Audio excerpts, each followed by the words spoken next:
سلامونه او ستړي مشئ د شمشال مهالنۍ خبري ټولګه ګورئ. ټولګه به د مهمو خبرونو په سر ټکو پیل کړي.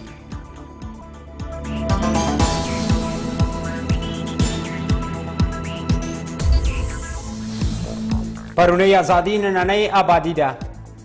ولسمشر له کمونیزم سره مبارزه له ترهګرۍ سره یو شان یاده کړه.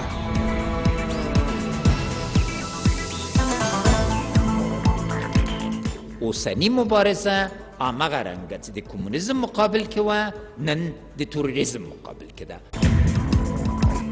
28 کاله وړاندې مات شوي بیا څه فکر لري؟ روسانو له خپلې ماتې عبرت نه دی اخیستی او اوس له طالبانو ملاتړ کوي.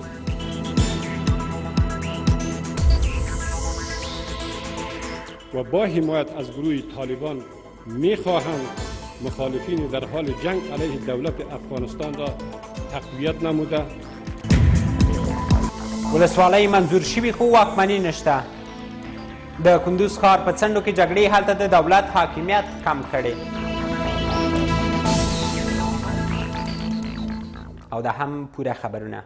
ولسمشر غني وایي څنګه چې افغانان د کمونیزم پر ضد بریالي شول همداسې به په ترهګرۍ بریالي شي. ولسمشر وویل که تېره ورځ مو جهاد د ازادۍ لپاره او نن د آبادۍ لپاره دی او ټول باید د آبادۍ په فکر کې شي.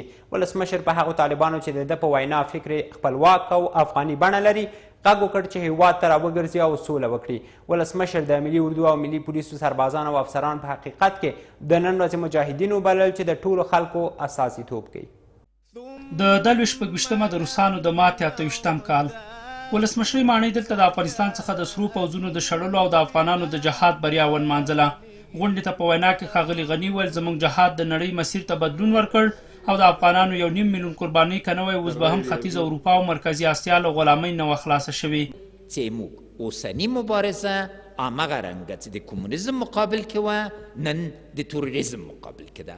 او لکه چې هغه ور بریالي سو دا ور به انشاءالله تعالی بریالي سو.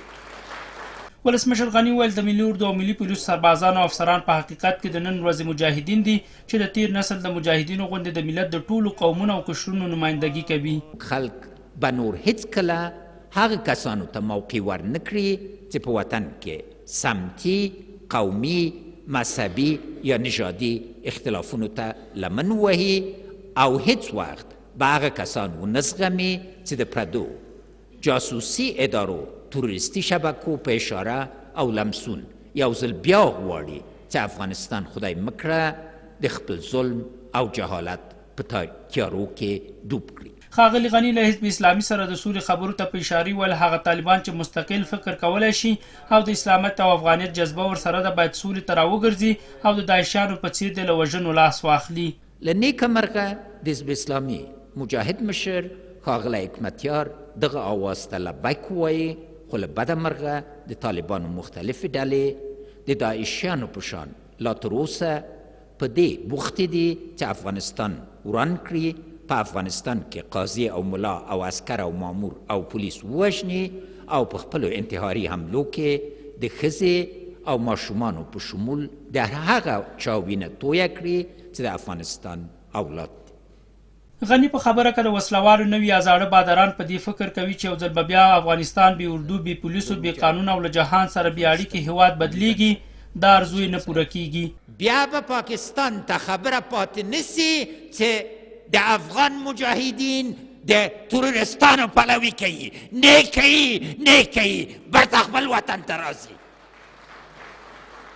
ولسمشر له ټولو مجاهدینو او جهادي مشرانو غوښتنه وکړه چې له ملي اردو او ملي پولیسو څخه خپله همکاري ونه سپموي، د هغوی د صفونو په پیاوړتیا کې برخه واخلي او خپلې تجربې ورسره شریکې کړي. روسانو سره اوس هم د افغانستان د اشغال فکر شته. د ولسي جرګې مشر وایي روسانو په افغانستان کې له ماتې عبرت نه دی اخیستی او اوس هم د وسلوالو ډلو ملاتړ کوي. د پخواني حکومت چارواکي بیا په دې باور دي چې د جنگ شکل او ابزار بدل شوي خو هدف د افغانستان اشغال دی. له دې سره جهادي مشر استاد سیاف چې نن د روسانو د شړلو 28مې کلیزې غونډې ته وینا کوله ویل د نظام د سقوط ویره د حکومت له داخل څخه ده.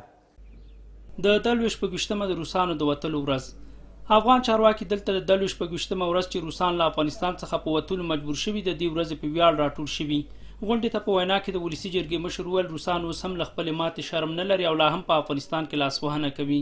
متاسفانه زمانداران فعلی روسیه پس از 28 سال بار دیگر خیال مداخله در امور داخلی افغانستان را در سر پرورانیده و با حمایت از گروه طالبان می‌خواهند مخالفین در حال جنگ علیه دولت افغانستان را تقویت نموده به نحوی به تضعیف نظام مردمی ما بپردازند. افغانانو له نن څخه 28 کاله وړاندې په همدې ورځ روسان له خپلې خاورې وشړل او خپل هیواد یې آزاد کړ.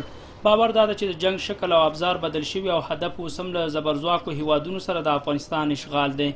د تیر حکومت مرستیال ولسمشر د افغانستان په ملاتړو هیوادونو غږ وکړ چې د روسانو تیروتنې تکرار نه کړي.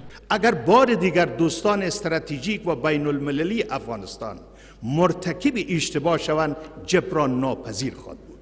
جهاد به پیروزی رسید، اما شکست قوای شوروی، خروج قوای شوروی به معنای دقیق کلمه نقطه عطف در تاریخ افغانستان بود. له دې سره غونډې ته په وینا کې جهادي مشر استاد صاحب له ولسمشر وغوښتل چې د هغو خلکو مخه ونیسي چې مجاهدین په بدو نومونو او القاب یادوي او دوی ته د غلو او غاصبینو خطاب کوي. هغه ویره وښوده چې په نظام کې دننه کسان شته چې د نظام پښې وهي. در هر جایی که نظام‌ها چپه شده، سرنگون شده، توسط اونمو موریانه ها و کرم‌های شده که از داخل بدنه را خورده و شما همیشه می‌بینید بادهایی که درخت‌ها را چپه میکنه، می‌بینید که داخلش کرم خورده. د ولسمشر دویم مرستیال سرور دانش بیا ویل هغه هیوادونو ته یقینات ورکړل چې د افغانستان له خاورې په ویره کې دي، خو خبرداری دا ورکړ چې په افغانستان کې نیابتي جنگ د ټولو په زیان دی. از این جاست که باید همه بدانند که با مردم افغانستان به جای استفاده از ابزارهای سخت باید از منطق نرم کار گرفته شود. این مردم در طول تاریخ هیچگاه تسلیم زور و خشونت نشدند و هم نخواهند شد. له نن څخه 28 کاله وړاندې د افغانستان خلکو د روسانو پر ضد جهاد پیل کړ او د 1.5 میلیون قربانیو په ورکولو سره روسانو ته ماتې ورکړه او په افغانستان کې د کمونستانو حکومت نسکور کړ.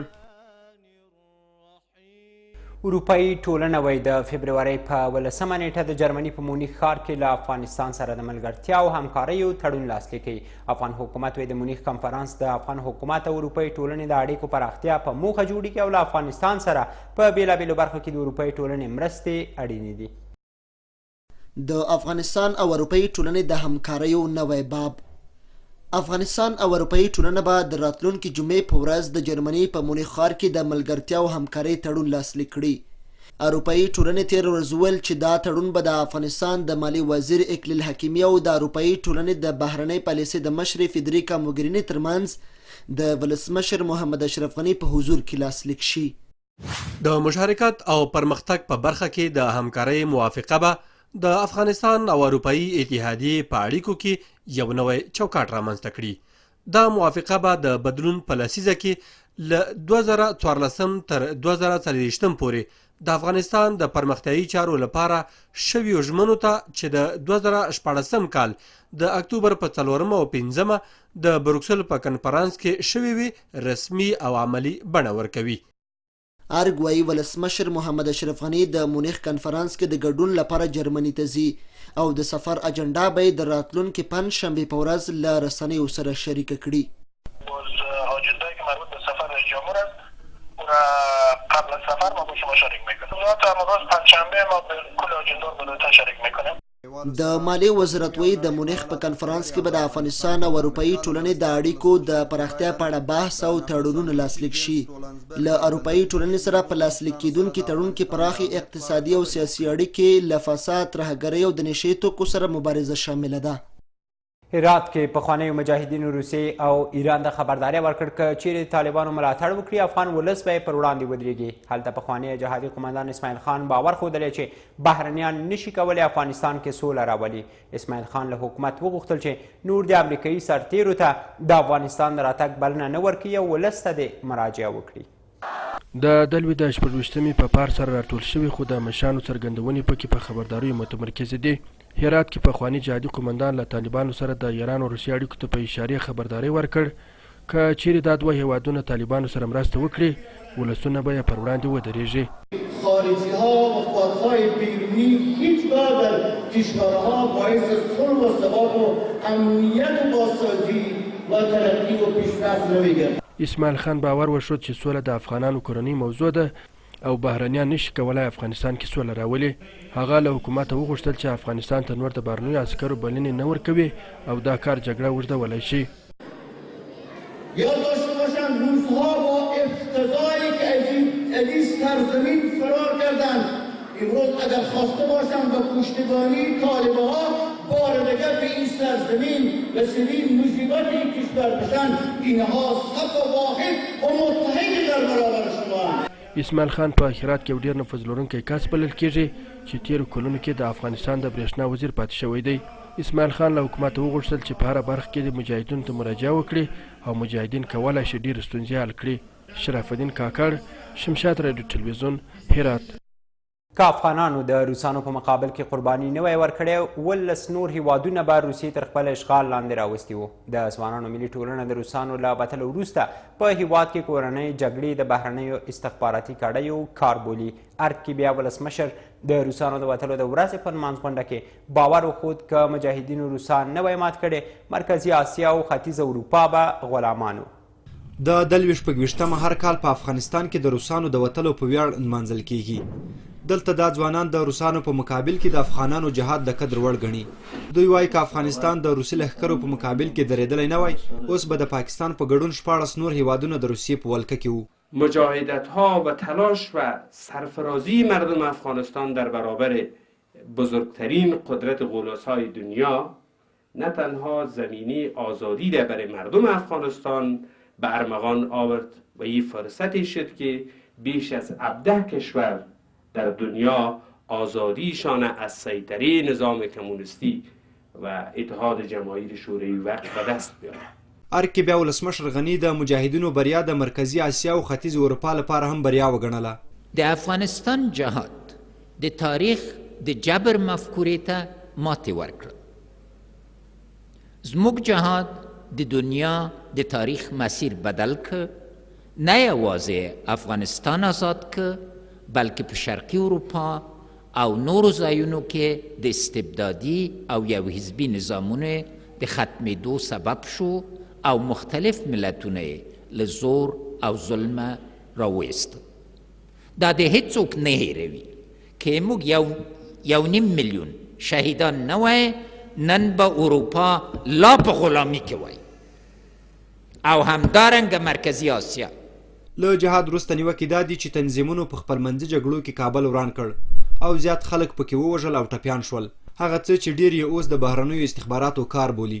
د ځوانانو دا ټولنه طالبانو ته هم خبرداری لري. به انتحاری انفجاری دیگه ما را مورد امتحان قرار ندن. ما همون مردم هستیم که در برابر قشون سرخ شکست دادیم، نظام کمونیستی را در دنیا شکستیم، نظام سیاه طالبانی را در افغانستان شکستیم. ما همون مردم هستیم. امروز هم هر کسی در برابر بازی به ارزش‌های ما میکنه، ما در برابرش ایستاده هستیم. اگر با خشونت و با جنایت میخواهند اهدافشان در افغانستان تطبیق بکنن، کور خواندیم و این ملت بزرگترین قدرت ها را به زانو در آورد و این اجیرای مزدور هم هیچ گاهی نمیتونن با آرمانشان و آرمان شومشان بالای مردم افغانستان تطبیق بکنن.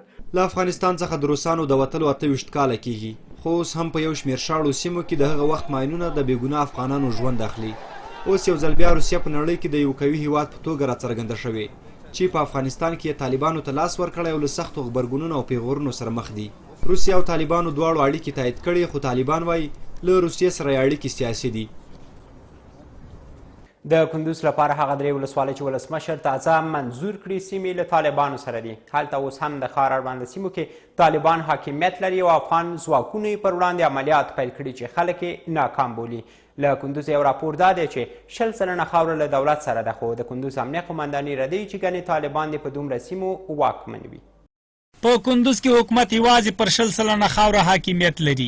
د دې ولایت د شپږ ولسوالیو یوازې په مرکزونو کې افغان ځواکونه میشت دي، خو نورې ټولې سیمې له طالبانو سره دي. اقتاش، ګلتپا او کلبات هغه درې تازه منظور شوي ولسوالۍ دي چې ولسمشر یې په تشکیل کې د ډیرولو لارښوونه کړې، خو اوس هم په یادو سیمو طالبان واکمني لري. ځکه درته وایم 80% شاید دا هم غلطه، شاید له 80% نه ډېره خاوره د طالبانو په لاس کې. کندوز ښار د دولت لاس کې ده، نور ټول منطقې د طالبانو لاس کې دي او د ولسوالیو هم صرف هماغه مرکزونه د دولت لاس کې دي. تمام اطراف و اکناف دورتر از شهر 3 کیلو 4 کیلومتر در 5 کیلومتری مخالفین حس میشه. د خلکو په خبره همداراز د کندوز ښار ته هم نږدې سیمې له حکومت سره نه دي او طالبان پرې خپل حاکمیت لري. د کندوز امنیه قمندان بیا دا ډول څرګندونې ردوي. عبدالحمید حمیدي وایي ډېرې سیمې د طالبانو له موجودیته پاکې کړي او دا لړۍ لا هم دوام لري. شش واحد اداری در ولایت کندوز لله الحمد همه فعال است، در داخل شهر در همه جا حاکمیت دولت موجود است. این میپذیریم در بعضی ساحات و نواحی در روستاها که حاکمیت مخالفین در اون ساحات است، اما در مجموع 80% که ما لبرتان گفته میتونیم در حدود 20% اگر حاکمیت دشمن در بعضی محلات بوده باشه. اوس هم هر ورځ د ښار په څنډو کې د افغان ځواکونو او طالبانو ترمنځ نښتې کیږي. افغان حکومت څو ځلې د وسلوالو د ځپلو په موخه عملیات وکړل چې له پایلو یې خلک ناراضه دي او اوس بیا د پراخ عملیاتو ژمنه کوي. عبدالله ساحل، شمشاد رادیو تلویزیون، کندوز.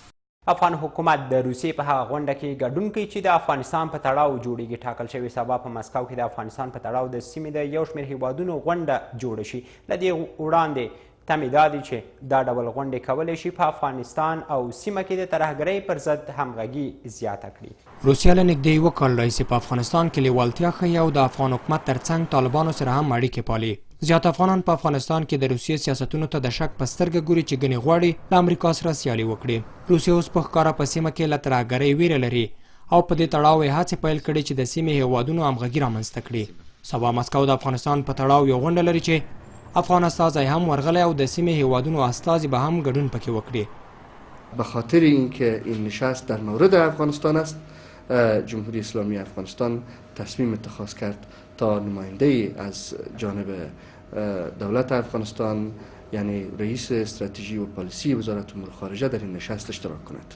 د چارو شنونکی شکور د ادرس د افغانستان په تړاو د سیمې ناسته په ګټه بولي او ټینګار کوي چې نه باید افغانستان د نورو هیوادونو تر انحصار لاندې راشي چې بهرني سیاستونه یې زیانمن کړي.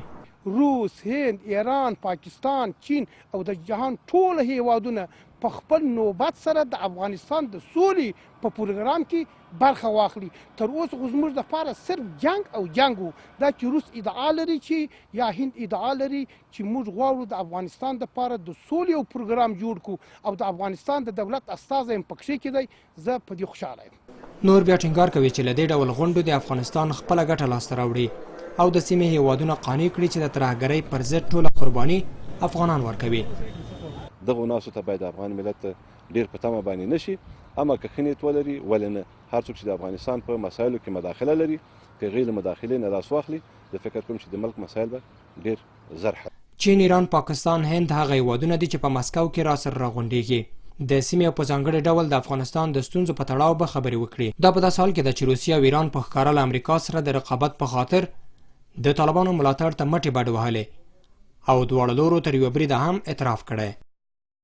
روزګان کې طالبانو تر واک لاندې سیمو کې دولتي او شخصي ځمکې غصب کړي او بیا یې په خلکو پلوري. هلته والي او قومي مشران وایي د طالبانو د کار د خلکو په منځ کې تربګنۍ او دښمنۍ زیاتې کړي. طالبانو بیا رد کړي چې ګنې دوی د ځمکې غصب کړي او په خلکو پلورلې وي. په افغان حکومت کې د چارواکو او زورواکو لوري د غصب خبره اوس په یو دود بدله شوي، خو طالبان تازه په دې مسله کې راښکیل شوي. پر طالبانو تور دی چې د ارزګان په بیلابیلو برخو کې دولتي او د خلکو شخصي ځمکې غصب او بیا یې په نورو پلوري. د سیمې اوسیدونکي دا کار نه یوازې ملي خیانت بلکې د قومونو ترمنځ د نفاق زیږولو تازه بیلګه بولي.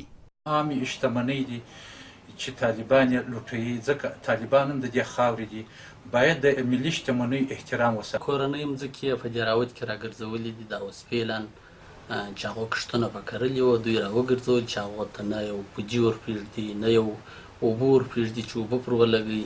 د ارزګان والي هم تاییدوي او داسې ښکاري چې مخنیوی د هغه له توانه پورته دی.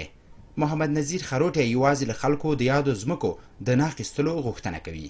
د ما خو لومړی سر کې ټولو هغه کسانو چې دغسې مځکې ته چې هغه دولتي مځکه دوی به توزیع کوي یا شخصي د خلکو ملکیتونه، د هغو ټولو نه د ما غوښتنه دا دی چې خپل ځان ته د دردسر نه جوړوي. کوشش دې وکړي چې د راتلونکي لپاره د قومونو په منځ کې منازعات زیات نه سي بلکې حل سي. انشاءالله دولت تصمیم لري هغه سیمه چې پخوا د دوی د کنټرول لاندې وله بیرته خپلو سیمو ته بیرته امنیتي ځواکونه په خپل تکتیکي پلان باندې په مخ لاړ سي. د چارواکو پر وینا طالبان تر ډیره دغه ځمکې د خپلې ولکې لاندې سیمو کې غصب او پر خلکو پلوري. طالبان بیا په چورلټ ډول له دا ډول تورونو انکار کوي. د هلمند جګړه اوس تر بل هر وخت ځکه خطرناکه ده چې پاکستان یې رهبري کوي. هلته دیني عالمان وایي پاکستان د خپلو موخو لپاره وسلوالې ډلې تمویلوي او له دې کار د خلاصون لپاره یووالي ته ضرورت دی. له دې سره د هلمند والي هم له خلکو غوښتي چې د ستونزو په حل کې د سره یو شی او له دولت سره د همکاري وکړي. په افغاني ټولنه کې د هرې ستونزې هواري لپاره تر ډېره سترګې دیني علماو ته ور اوړي. د هلمند دیني علما هم قرار نه دي ناست او د روانې کشالې د حل لپاره بېلابېلې مشورې ورکوي. دغه علما پر ولس او نورو دیني علماو غږ کوي چې د بهرنۍ دسیسې پر ضد واحده لیکه جوړه او غږ پورته کړي. مولوي فضل الرحمن، مولوي سمیع الحق، علماء السوء د پاکستان د ISI کړۍ په لاره د جهاد اعلان پر افغانستان مظلوم ملت کوي. اما د افغانستان علما چوپ ناست دي. اوس هم موقع زموږ په لاس کې ده چې صرف چې زموږ داسې یو ځای والی، زموږ داسې منسجم کول دغه پکار دی او اتحاد او اتفاق هم پکار دی. دوی په اصل کې د سرو لښکرو وتلو او افغان بري په مراسمو کې راټول سوي وو. دې غونډې ته د هلمند یو شمېر چارواکي هم راغلي چې والي حیات الله حیات بیا له هلمندي ولسه د مرستې غوښتنه وکړه. حیات وایي هغه چارواکي باید د قانون منګولو ته وسپارل سي چې په سرغړونو او ناغړۍ تورن دي. د والي نه نیولې تر ادنا شخص پورې له غاړې نه راونیسئ، که خیانت یې کړی مجازات ورکوي او که په سمه روان یې ورسره روان شي. که کوږ وي لارې ته یې سم کړئ او که نه سمېده په ناسر سر یې ووهئ، ځکه دا د ټولو مسؤلیت ده، دا د یو شخص مسؤلیت نه ده. د هلمند امنیت تر بل هر وخت د اندېښنې وړ بلل کیږي. ولسمشر ورته هغه څوک راستولی چې 2.5 لسیزې وړاندې یې جګړه ګټلې او قهرمان سوی و، خو لا هم ستونزې پر خپل ځای پاته دي. افغان حکومت هم ګڼ پلاوي د ستونزو څېړلو لپاره راستوي، خو په عملي ډګر کې پرمختګ نه ترسترګو کیږي. سردار محمد سروري، شمشاد راډیو تلویزیون، هلمند. ملي بودیجه کې هغه ولایتونه له پامه غورځول شوي چې وکیلان یې نورو هیوادونو کې په میلو چړچو بوخت وي. د ولسي جرګې یو شمېر غړي وایي دې برخه کې حکومت نه بلکې د ولس هغه اساسي ملامت دی چې د خلکو استازیتوب پر ځای چکرې وهي. خو د نورو ولایتونو وکیلان ملي بودیجه کې خپلو سیمو ته لابي کوي. مالیې وزارت وایي ملي بودیجه کې د ولایتونو ترمنځ انډولې ساتلې، هغه چې ډیره بودیجه ورته ځانګړې شوې هلته ملي پروژې دي چې ټولو ولایتونو ته یې ګټه رسیږي. د 1496 مالی کال بودیجه ولسي جرګې ځکه رد کړه چې ګڼې د ولایتونو ترمنځ انډول په پام کې نه دی نیول شوی او د مالیې وزارت د بیا کتنې غوښتنه وکړه. د ولسي جرګې وکیلانو ترمنځ ځینو یې د خپلو ولایتونو او موکلینو لپاره ملي بودیجه کې د پراختیایي پروژو لپاره لابي وکړه، خو هغوی چې استازو یې د دندې پر ځای سفر او چکرې وهلې، ولس یې له لږې بودیجې برخمن شو. د ولسي جرګې یو شمېر غړي دا پړه پر همغو وکیلانو رچوي چې ملي بودیجه پرته له ولایتي توازن تصویبوي. تکړه وکیلان د ولس نماینده وکیلان کوشش کوي چې خپلو ولایتو ته پروژې وغواړي، د وزارتو سره جنجال وکړي، د وزارت مالیې سره جنجال وکړي، هلته په تایید د بودیجې کې جنجال وکړي په مشترک کمیسیونو کې خپلو ولایتو ته. او هغه وکیلان چې د دوبۍ چکرونه وي، هغه وکیلان چې د اروپا او د امریکا چکرونه وي، هغه وکیلان چې دلته نشو په تماشا اخته وي، نو د هغو ولسونه محروم پاتې. فقط دا ګناه د هغه وکیلانو، هغه ټمبل وکیلان خپلو ولایتو ته بودیجه نشي پیدا کولی. د 96 مالی کال بودیجه کې هغه ولایتونو ونډه کمه ښودل کیږي چې وروسته پاتې او تیرو 15 کلونو کې ورته پام نه دی شوی. باور دا ده چې ملي بودیجه کې هماغه ولایتونه ډیره ونډه لري چې نظام کې لاس بر دی. ټولو ولایتونو ته باید په یو قسم توجه وشي. دغه اوسنۍ بودیجه کې وګوره چې یو بعضې ولایتونو ته ډېره زیاته بودیجه په نظر کې نیول شوې، بعضې ولایتونو ته بیخي کمه بودیجه په نظر کې نیول شوې. دولت د موږ غوښتنه دا ده چې باید ټولو ولایتونو ته په یوه سترګه وګوري، په یو رقم بودیجه ورته په نظر کې ونیسي. هغه ولایتونه چې امکانات ډېر لري په دولت کې، هغه ته بودیجه ډېره په نظر کې نیول کېږي. هغه ولایتونه چې کم لري په دولت کې، امکانات لاسرسی کم لري، بودیجه ورته کمه په نظر کې نیول کېږي. مالیې وزارت ملي بودیجه کې ولایتي ناانډولي ردوي او بودیجه په متوازنه پراختیا ولاړه ګڼي. خو ولې د ځینو ولایتونو بودیجه د نورو پرتله ډیره وي؟ په یو شمېر ولایتونو کې ځینې ملي پروژې یا برنامې شتون لري. دغه ملي پروژې یا برنامې ټول افغانستان پر ارتباط نیسي، نه یوازې یو زون او یو ولایت پورې یو موضوع، بل د هر ولایت لپاره چې کومه په دویمه برخه کې بودیجه اختصاص ورکول کیږي، هغه د جغرافیایي موقعیت پر اساس، هغه د نفوسو تراکم پر اساس ورکول کیږي.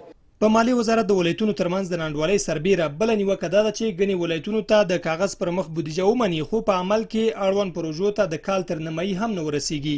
پراختیایي بودیجه کې ناانډولي او د وزارتونو لخوا د ټولې بودیجې نه لګښت ډیر کله له نیوکو سره مخ وي. د سیمې او نړۍ مهم خبرونه هم شته، خو تر لږ ځنډ وروسته.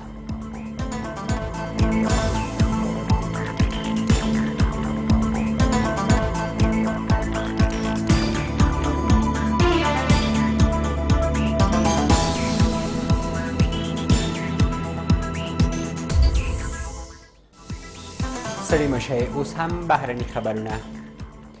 امریکا د وینزویلا مرستیال ولسمشر په تور لیست کې شامل کړ. د امریکا د خزانې وزارت ویلي طارق الاسیمي د نشه یي توکو په قاچاق کې ښکیل دی چې له همدې امله د بندیزونو په لیست کې شامل شوی دی. د خزانې وزارت همداراز 14 کمپنۍ چې طارق پورې په یو ډول تړلې هم د بندیزونو په لیست کې شاملې کړي دي. د دغو بندیزونو له مخې د امریکا په سیمو کې د الاسیمي ټوله شتمني کنګل شوې ده. د وینزویلا دولت تر اوسه د ټرمپ د ادارې دغه اقدام ته غبرګون نه دی ښودلی. مالیزیا کې د شمالي کوریا د مشر ناسکا ورور په زهر ووژل شو. راپورونه وایي د کیم جونګ یون په ورور کیم جونګ نام د مالیزیا پلازمینې کولمپور په هوایي ډګر کې 2 ښځو برید وکړ او هغه ته د زهرو د پیچکارۍ له کولو وروسته وتښتېدې. نام د کیم جونګ ایل مشر زوی و او د پلار له مړینې وروسته ټاکل شوی و د په شمالي کوریا کې واک ته ورسیږي، خو په هغه د درغلیو تور پورې شو او کیم جونګ یون په دغه هیواد کې واک ته ورسید. اوس هم سپورتي خبرونه. د 5 افغان لوبغاړو په ګډون د آی پی ایل د بولۍ وروستی نوملړ اعلان شو. په اعلان شوو 351 لوبغاړو کې شپږ له دویمې درجې څخه دي چې له همدغو شپږو 15 افغان لوبغاړي دي. اصغر ستانکزی، محمد نبی، ساخیل، راشد ارمان، شهزاد محمدي او دولت زدران له افغانستان څخه په دغه لیست کې اعلان شوي. په ټولنیزو رسنیو کې په کرکټ بورډ سخته نیوکه شوې چې د نورو پیاوړو لوبغاړو په شتون کې اصغر ستانکزی د آی پی ایل سیالیو ته ورپېژندلی. د دوی په خبر اصغر ستانکزی د شلوریز کرکټ لپاره ښه لوبغاړی نه دی چې له کبله به په آی پی ایل سیالیو کې د افغان لوبغاړو په بېعزلي ګډون منفي تاثیر وکړي. د ټولنیزو رسنیو کارونکي وایي دا لومړی ځل دی چې د هند کرکټ بورډ افغان لوبغاړو ته موقع ورکړي، خو کرکټ بورډ د اصغر ستانکزي په معرفي کولو سره دا ثابته کړه چې لا هم کرکټ ته پاک نیت نه لري. ټاکل شوي وای چې د آی پی ایل سیالي بولي 10 ورځې وړاندې شوی وای چې هغه مهال پکې د افغان لوبغاړو نومونه نه و. باور دا د هندي کرکټ بورډ د سیاسي فشار له کبله افغان لوبغاړو ته د موقع ورکولو په پلمه دغه بولي د روان میاشتې تر 20 نیټې وځنډوله. په سږنۍ بولۍ کې به شهزاد محمدي او راشد ارمان د 5 میلیونو، محمد نبی او دولت زدران به د 3 میلیونو او اصغر ستانکزی به د 2 میلیونو هندۍ کلدارو په بدل کې بولۍ ته وړاندې شي چې یوازې 6 ورځې وروسته به لوبېدونکي لوبغاړي په ګوته شي. د سږکال د آی پی ایل په سوداګریزو سیالیو کې ایشان شرما، مورني مارګن او 15 نور لوبغاړي د 2 کروړو په بیه اخیستل شوي چې د دې پړاو تر ټولو لوړه کچه ده. په امریکا کې میشت افغان پیلوټ د ځغاستې په سیالیو کې 4م د سرو زرو مډال وګټه. فواد صافی نږدې یو کال کېږي چې امریکا ته د پیلوټۍ د زده کړې لپاره تللی. هغه روانه میاشت هلته د سلګونو ځغاست لوبغاړو په منځ کې د سرو زرو مډال وګټه. څه موده وړاندې فواد صافی د امریکا په الامبا ایالت کې د نړۍ د بیلابیلو هیوادونو ترمنځ د هوایي ځواکونو د ځغاستې په سیالیو کې هم لومړی مقام ګټلی و. فواد صافی د تیر زیږدیز کال د اپریل له میاشتې په امریکا کې اوسیږي او هلته به د لیسانس د کچې تر زده کړې وروسته هیواد ته راستون شي. لاهور کې پرونی چاودنه او د پاکستان د سوپر لیګ په سیالیو اغیز. وړاندې د پاکستان کرکټ بورډ نړیوالو لوبغاړو ته د امنیت ډاډ ورکړی، خو د تیرې ورځې چاودنه دا ښیي چې لا هم پاکستان د نړیوالو لوبغاړو کوربتوب نشي کولی. پرون په لاهور کې چاودنه وشوه چې له 10 ډیر کسان وژل، چېرته به چې څو ورځې وروسته د پاکستان د سوپر لیګ سیالیو پیلوب وشي. څو کاله وړاندې په پاکستان کې د سریلانکا په لوبډله برید وشو چې له کبله په پاکستان کې نړیوال کرکټ بند شو. اوس پاکستان غواړي چې یو ځل بیا نړیوال لوبغاړي په پاکستان کې ولوبېږي، خو پرونی چاودنه به نړیوال کرکټران پاکستان ته په ورتګ خپېمانه کړي. د پاکستان سوپر لیګ سیالي اوس په متحدو عربي اماراتو کې روانې دي چې د سیالیو پیلوبې لپاره د لاهور ښار ټاکلی، چېرته چې تېره ورځ درنه چاودنه وشوه. له تاسو ټولو مننه کوم. خبري ټولګه مو همدومره وه.